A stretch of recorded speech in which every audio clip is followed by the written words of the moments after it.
ईशावास्यदं सर्वं यत्किंच जगत्यां जगत् तेन त्यक्तेन भुञ्जेथा मा कृदा कस्य स्वेद्धनम्।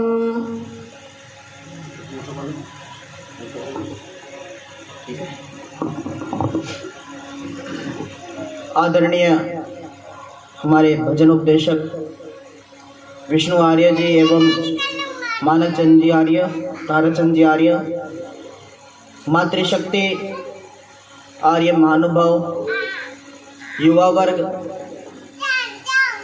बहनें, माताएं और छोटे बच्चों, आपके मेवात क्षेत्र के मोथान गांव में मेरा पहली बार आगमन हुआ है।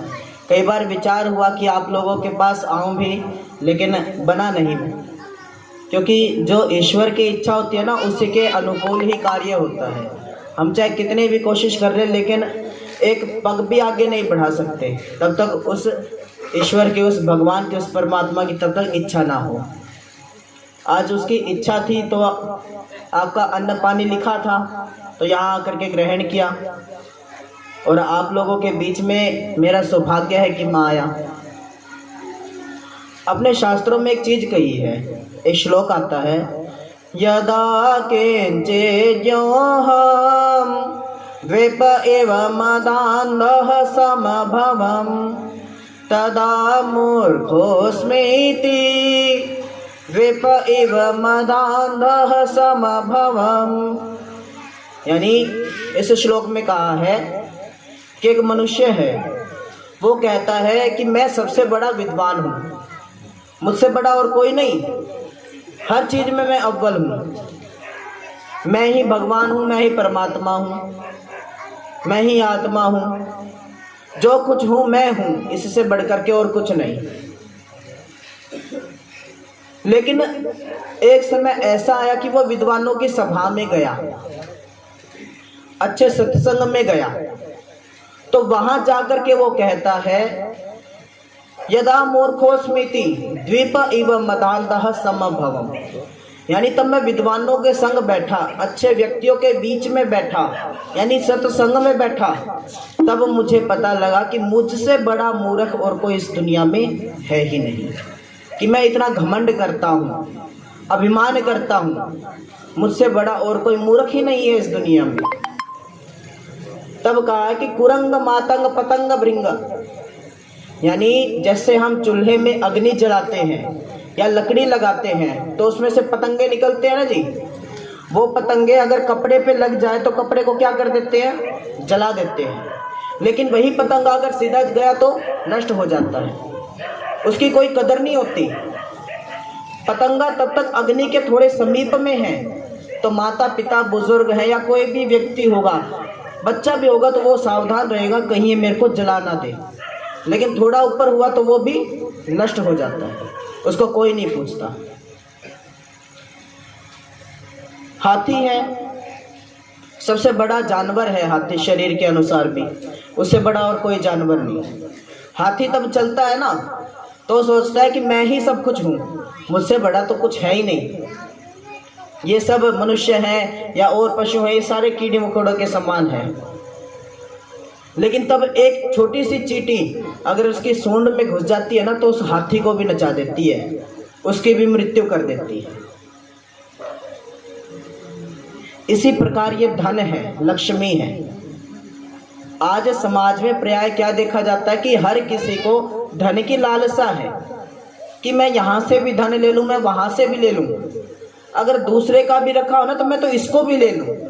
आज प्राय प्रवृत्ति ऐसी हो गई है। लेकिन ये धन है ना, ये भी हमें दो चीज़ सिखाता है। धन को हम क्या कहते हैं, लक्ष्मी भी कहते हैं जी, कहते हैं ना।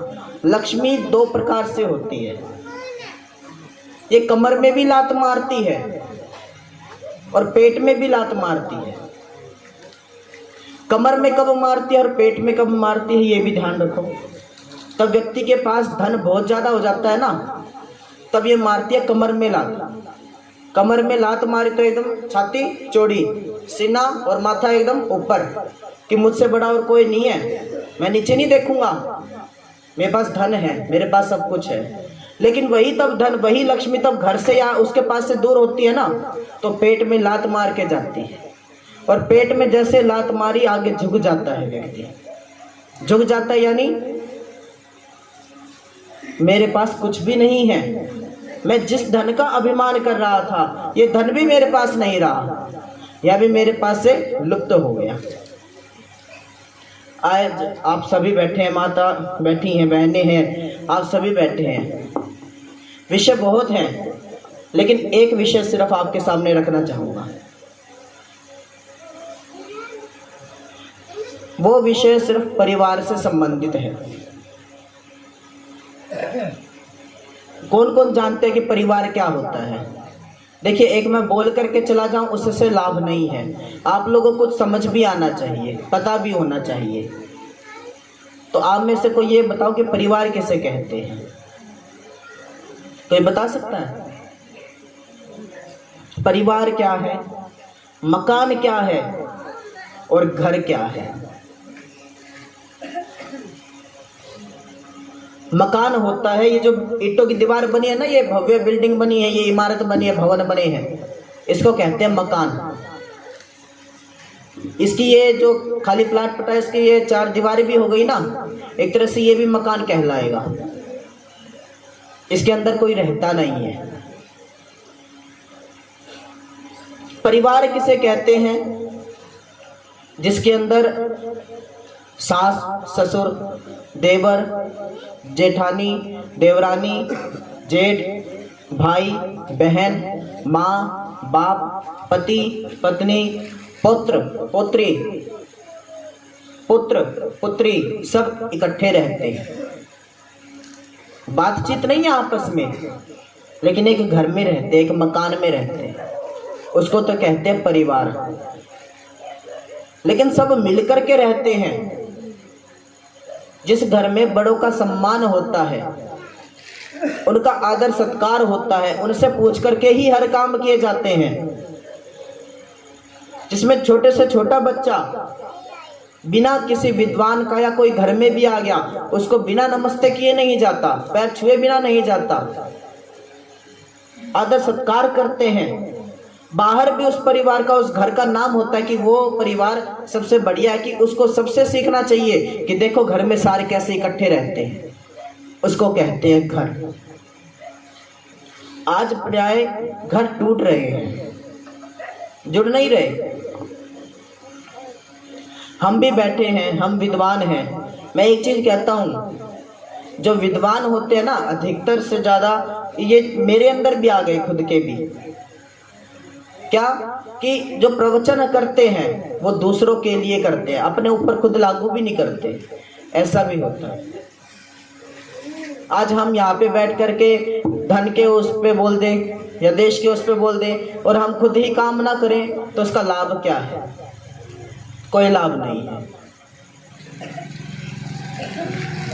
छोटे बच्चे होते हैं, अगर वो पैर छूते हैं तो माँ बाप है या बड़े बुजुर्ग क्या कहते हैं? जीता रहे, कहते हैं नहीं कहते जी? कहते हैं ना माता जी, कहते हैं ना। और अगर कोई बेटी या बहू पैर छूती है तो क्या कहते हैं? दूध नाओ पूतो फलो, कहते हैं ना, पूतो फलो कहते हैं, फूलो फलो कहते हैं जी। इतना मेरे को पता नहीं है, लेकिन कहते हैं। ये क्या है? ये हमारे शास्त्र में भी एक श्लोक कहा है, अभिवादनशीलस्य नित्यं वृद्धोपसेविना चत्वारि तस्य वर्धन्ते आयुर्विद्या यशो बलम। यानी अभिवादनशीलस्य, जो अभिवादन करने में शील होता है, शील यानी सरल होता है, हर कोई आया उसको नमस्ते करता है, घर में चाहे शत्रु भी आ गया उसका भी आदर सत्कार करता है, उसको पानी पिलाता है, बिठाता है, भोजन आदि की पूछता है, विद्वानों का आदर सत्कार करता है। जिस घर में बहू अपनी सास ससुर की सेवा करती है, पति की सेवा करती है, अपने बच्चों का ध्यान रखती है, जिस घर में पुत्र है अपने माँ बाप की सेवा करता है, और माँ बाप है, सास ससुर है, उतनी ही इज्जत जितनी अपनी बेटी को, बहन को देती है, उतनी ही अपनी बहू को भी देती है। उस घर में अभिवादनशील से नित्यम वृद्धोपसीमिना, वो सारे वृद्ध कहलाते हैं। वृद्ध यानी बड़े कहलाते हैं। और उन बड़ों की सेवा करने से 4 चीज बढ़ती है। पहले बढ़ती है आयु। कोई पैर छुएगा तो क्या कहेंगे? जीता रहे, यानी जीता रहे, यानी उसकी आयु बढ़ने की कामना कर दी। और जिसकी आयु बढ़ेगी उसका तो बल अपने आप ही बढ़ेगा। बल कैसे बढ़ेगा? भाई पता लग जाए, भाई ये देखो ये लड़का ऐसा है कि सबको नमस्ते करके चलता है, ये लड़का गलत नहीं है, ये लड़की गलत नहीं है, भाई उस घर की बहू है, देखो सबका आदर सत्कार करती है, गलत नहीं है। तो उसके साथ हर समाज भी खड़ा होता है, उसका परिवार भी साथ खड़ा रहता है। तो उसका ताकत बढ़ेगी या नहीं बढ़ेगी जी? बढ़ेगी या ताकत उसकी? और जिसकी ताकत बढ़ेगी उसका यश भी बढ़ेगा। यश कैसे? भाई फलाने घर की बहू है, भाई उसका लड़का है बहुत बढ़िया है, उसकी लड़की है भाई देखो चरित्रवान है, यश भी बढ़ा। आयु बढ़ गई, यश बढ़ गया, बल भी बढ़ गया। और जिसकी ये बढ़ गई उसकी बुद्धि भी बढ़ गई। बढ़ेगी या नहीं बढ़ेगी बुद्धि? बुद्धि कैसे बढ़ेगी? तब सबका आदर सत्कार इतना योग्य है तो उसको हर कोई जो अच्छा विद्वान भी होगा तो क्या कहेगा? आ मेरे पास बैठ, तेरे को 2 बात बताता हूँ, या आ मेरे पास बैठ, मैं तेरे को 2 बात बताती हूँ, सीख। तो कुछ सीखेगा या सीखेगी तो उसके जीवन में वो चीज काम आती है। आप सभी बैठे हैं, मैं आर्यजन से और माता जी और से पूछूंगा कि ये बताओ कि कौन कौन चाहता है कि उनके बेटे बेटी हैं या पौत्र पौत्री हैं, भाई उनके परिवार का नाम रोशन करे? ये बात खड़ा करना चाहिए। ऐसा कौन चाहता है? कोई नहीं चाहता? चाहते ही नहीं? फिर हाथ भी खड़ा नहीं कर रहे जी। मैं चाहता हूँ मेरे गुरुकुल के बच्चे मेरा नाम रोशन करें। यहाँ पे भी शर्मा रहे हैं, देखो गोदी में लेकर बैठे हैं, ये तो फिर आगे देखो सिर फोड़ेगा, फिर क्या करोगे? ये चाहते नहीं कि आपके बच्चे आपकी इज्जत करे या सेवा करे? कौन कौन चाहता है? चाहते हैं नहीं चाहते? देखो पीछे माता जी नहीं चाहती, वो कह रही अब तो ऐसे ही ठीक है। आगे तब बूढ़े हो जाओगे ना, दांत टूट जाओगे और खाट में पड़े पड़े कहोगे हलवा दे दे, हलवा भी नहीं देंगे, देख लो। या तो हाथ खड़ा तो देखो, मैं फिर कारण बताऊंगा भाई किस प्रकार हो सकती है। कौन कौन चाहते हैं जेब पर हाथ खड़ा करना? चाहते हैं सभी? नाम 2 प्रकार से रोशन करते हैं, अपने परिवार का, समाज का, राष्ट्र का। जो बच्चे होते हैं, संतान होते हैं, 2 प्रकार से नाम रोशन करते हैं।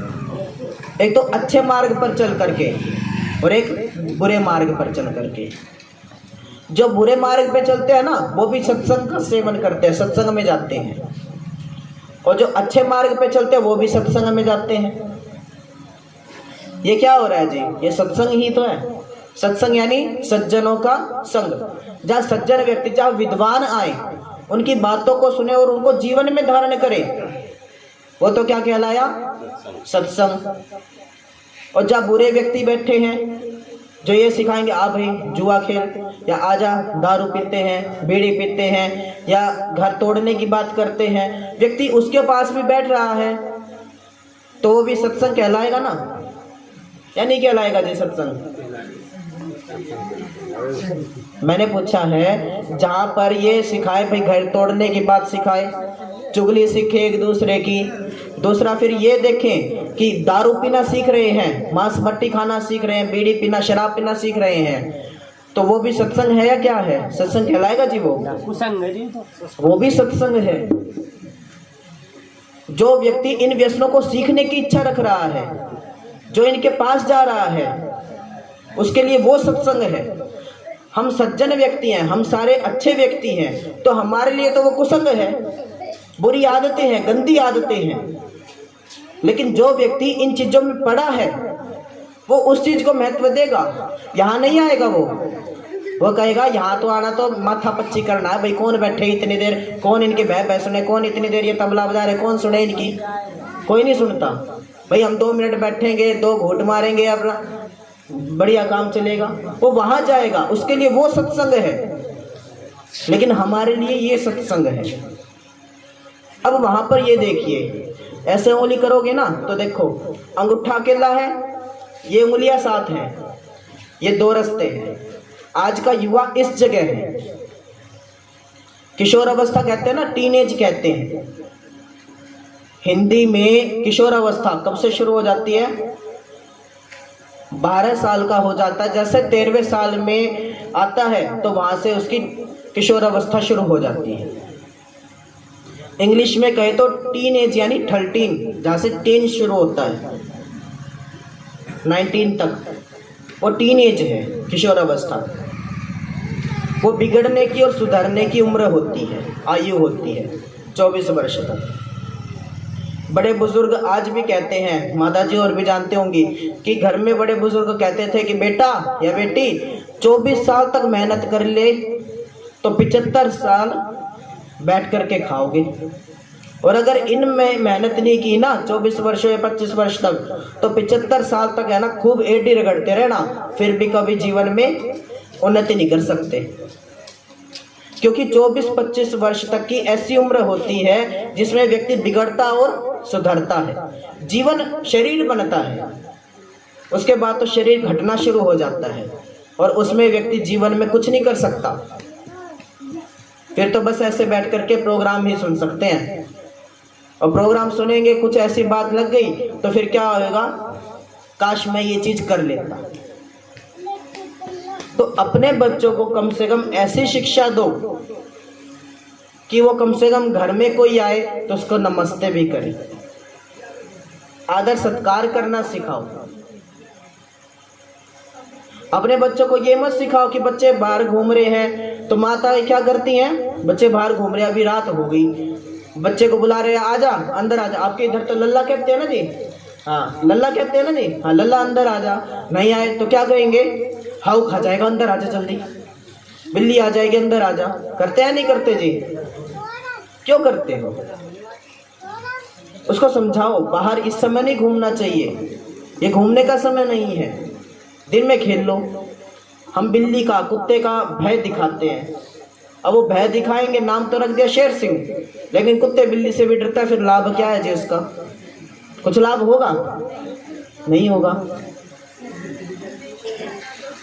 हमारा बच्चा हमारे पास बैठा है, जिद कर रहा है कि मैं ये चीज लूंगा, मैं मोबाइल लूंगा, मुझे ये चीज चाहिए, मुझे वो चीज चाहिए, तो हम लोग क्या करते हैं, सामने मोबाइल रखा है तो क्या कहेंगे, कोको ले गई, पीछे छुपा लेते हैं। करते हैं नहीं करते जी? ऐसा कर लेते हैं ना। अब वो बच्चे से तो छुपा लिया यूं करके, और आगे फिर कोई सामान आ गया तो फिर बच्चा भी ऐसे करता है, कई बार छुपा लेता है। तो वहां पे क्या कर दिया आप लोगों ने, बच्चे को झूठ बोलना भी सिखा दिया, चोरी करना भी सिखा दिया, चीज छुपाने सिखा दी। करते हैं नहीं करते जी? बहुत करते हैं। गर्दन हिल रही है पीछे, हाँ ऐसा करते हैं। तो एक गलत है, ऐसा क्यों करते? अपने बच्चों को अच्छी शिक्षाएं देनी चाहिए। आज बच्चा रो रहा है, चुप नहीं हो रहा, तो क्या करते हैं, चला जा, तेरे को 5 रुपए का कुरकुरा दिलाता हूँ या दिलाती हूँ, जा चीज खा ले दुकान पे, जा वो कर ले। या बड़े बुजुर्ग बैठे हैं, माता जी और को या किसी को भी भाई रसोई का कुछ सामान मंगवाना है, या बड़े बुजुर्गों में किसी को बीड़ी मंगवानी है, तो क्या करते हैं, भाई 10 रुपए दिए या और कुछ दिए, भाई जा दाल चीनी ले आइयो या बीड़ी ले आइयो, 1-2 रुपया बचता है, जा भाई चॉकलेट ले आइयो, अपनी टॉफी खा लियो। बच्चे को लालच सिखा दिया नहीं सिखा दिया जी? लालच करना, भ्रष्टाचार सिखाया नहीं सिखाया? आगे बड़ा हो जाएगा, सरकारी नौकरी लगेगा, प्राइवेट नौकरी लग गया, उसके पास आगे कुछ ग्रांट आ गई, भाई संस्था में या किसी समाज में तेरे को, या किसी भाई सरपंच भी बन गया, आपका आगे बड़ा बच्चा हो गए, रोड बनवाना है भाई, मूलथान में है ना भाई, ये सड़क खराब पड़ी है, सरपंच बना है भाई, ये काम करवाइयो, सरकार से ग्रांट आ गई, उसमें से पैसे खाना सीख जाएगा नहीं सीख जाएगा? 10 रुपए के बदले आपने तो बीड़ी माचिस मंगवाई या चीनी दाल वगैरह कुछ मंगवाई, उसमें से 1-2 रुपए की चीज खानी बता दी, क्यों दी भाई? रिश्वत, हमारा काम हो जाए। वैसे तो मानेगा नहीं, वैसे तो हमारी बात मानेगा नहीं, थोड़ा लालच ही दे दे भाई, टॉफी वगैरह का, इस माने हमारा काम भी हो जाएगा। तो वहां से पैसे खाना शुरू करेगा या नहीं करेगा जी? करेगा या नहीं करेगा? तो भ्रष्टाचार किसने सिखा दिया? माँ बाप ने सिखाया नहीं सिखाया? गलत है या नहीं गलत है? आज हम कहते हैं कि हमारे बच्चे मोबाइल में पड़े रहते हैं, हमारी नहीं सुनते, मोबाइल में पड़े रहते हैं। माँ बाप सामने बैठे हो या भाई बंधु बैठे हो, 4-5 आदमी अगर इकट्ठे बैठेंगे ना तो बात करने की नहीं सोचेंगे, तुरंत ध्यान किस में जाएगा, मोबाइल में जाएगा। यही मेरी भी स्थिति कई बार ऐसी है। अभी भी जैसे पीछे बैठ रहा था ना, सुन भी रहा था लेकिन आधा ध्यान कहाँ था, मोबाइल में भी था। ये प्रवृत्ति ऐसी बन गई है। कारण क्यों है, आज बच्चा रो पड़ा तो तुरंत क्या कहेंगे, गेम लगा करके दे दो, लो खेल ले, कम से कम चुप तो हुआ, भय तो नहीं करेगा। आज वो लल्ला लोरी नहीं है, दूध की कटोरी नहीं है, आज वो चीज नहीं रही। आज पलने में झुलाते थे माँ बाप, लोरी सुनाते थे, आज वो चीज नहीं है। दादा दादी बैठते थे, कहानी सुनाते थे, आपने छोटे बच्चों को घुमाने लेकर के जाते थे, बैठ करके शिक्षाएं देते थे, आज वो चीज नहीं है। माता पिता को फुर्सत नहीं है, माँ है, दादी है, ताई है, चाची है, भाई एक दूसरे की बातों से फुर्सत नहीं मिलती। इनकी मीटिंग सबसे ज्यादा चलती है जी, बुरा मत मानिएगा जी, आप लोगों के ऊपर भी कह रहा हूँ, क्योंकि मीटिंग चलती है। क्या मीटिंग चलती है, उसने तो ये बना दिया, हमने ये बनाया, एक दूसरे की चुगली भी चलती है। आदमी बैठे भाई राजनीति में घुस जाते हैं। राजनीति कैसी, भाई फलाना सरपंच ऐसा था, ये ऐसा है, या एक दूसरे की राजनीति करने लग जाते हैं। पास बैठेंगे उसके बारे में बोल नहीं सकते, लेकिन थोड़ा सा दूर हुआ नहीं कि उसकी एकदम खालसी उतार लेंगे। आज वो चीज रह गई। अपने बच्चों को समय नहीं दे पाते, खुद समय दे ही नहीं पाते। क्यों, हमारे पास समय नहीं है। समय क्यों नहीं है, हमारा समय सबसे ज्यादा तासों पे जाता है। आज देखो, आज भी व्यक्ति की दिनचर्या बन गई है, व्यक्ति बहुत ही ज्यादा व्यस्त है। किस चीज में व्यस्त है, टाइम ही नहीं निकाल पाता। सबसे ज्यादा ही काम भगवान के पास तो कुछ भी काम नहीं है, भगवान तो खाली बैठा है, लेकिन आदमी के पास टाइम नहीं है। सुबह देखो 4 से 6 बजे तक सोना जरूरी है भाई, सोए बिना काम नहीं चलता, सोना ही जरूरी है भाई। इतना हमारे पास है ना, टाइम नहीं निकल पाया क्योंकि हम सो रहे हैं, भगवान की आराधना का टाइम नहीं है। उठे खेत में चले गए या और कुछ काम लग गए, ऐसे ऐसे करते करते टाइम ही नहीं है हमारे पास। बच्चों के लिए टाइम नहीं, मोबाइल के लिए टाइम है खूब, बच्चों को बिठा करके शिक्षा देने का समय नहीं है। ये आज हमारी प्रवृत्ति हो गई, एक दूसरे के प्रति प्रवृत्ति हो गई है। अब ये जितने भी युवा बैठे हैं ना, अगर मैं इनमें से 1-2 को शायद पता हो, लेकिन मैं मानता नहीं कि भाई सबको पता होगा भाई अपने परदादा का नाम या उनसे ऊपर का नाम। किस किस को पता है भाई, परदादा से ऊपर का भी नाम, कितनी पीढ़ियों के नाम पता है? हद से हद भाई दादा और उसके दादा, यहाँ तक पता होगा, उससे ऊपर नहीं पता होगा। हमारा गोत्र क्या है, वंश क्या है, इसके बारे में भी जानकारी नहीं होगी। गोत्र क्या होते हैं, वंश क्या होते हैं, नहीं है जानकारी। पहले क्या था, चैत्र मास, फागुन, आषाढ़, सावन, जेठ, भादवा, आश्विन, कार्तिक, ये महीनों के ऐसे नाम याद रहते थे। आज पूछ लो किसी से याद हो तो। आज 49 और 69, 89 और 79 इसी का ही नहीं पता होगा जी। क्यों? क्योंकि हम क्या हो गए, अंग्रेज के बच्चे हो गए। आज हमें जींस पैंट पसंद है, आज हम धोती कुर्ता नहीं पहनेंगे। माता जी और बेटी हैं भाई, हम सूट सलवार पहन सकते हैं लेकिन घाघरा नहीं पहन सकते, हमारी संस्कृति नहीं रही ना। देखो माता जी बैठे, माता जी एक बात बताओ, पैरों में कड़े पहनते थे ना, पहले मोटे मोटे कड़े पहनते थे, चांदी के भी पहनते थे, माता जी ने पहन रखा है। क्यों पहनते थे? देखो आपको बहुत काम की चीज बताता हूँ। पाजेब किसने पहन रखी है जी अभी पैरों में? पाजेब, पायल पहन रखी है। पायल क्यों पहनते हैं, इसका क्या कारण है?